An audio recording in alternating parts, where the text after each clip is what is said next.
can't touch this. Ayy, bitch, I do rich shit, huh? My money thick, thick. Ayy, walk with a limp, huh? I'm on some pimp shit. Ayy, he say you all about money. Yeah, I'm on that cash.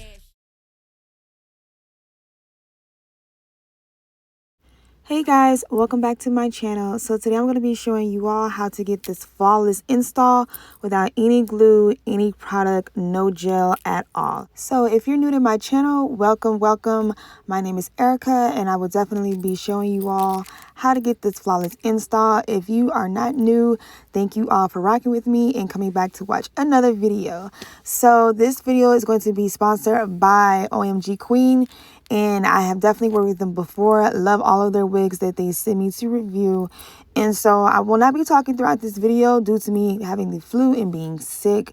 I hope you all enjoyed this video and the install. You will see a couple of oopsies in this video because later on in the video I forgot to spray the lace tint on. So I was being lazy and decided to spray while the wig was on my head. Other than that, that was the only hiccup that I had. And so I will catch you all in the next video. Make sure you like, comment, and subscribe. And see you later. Bye, guys.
Oh my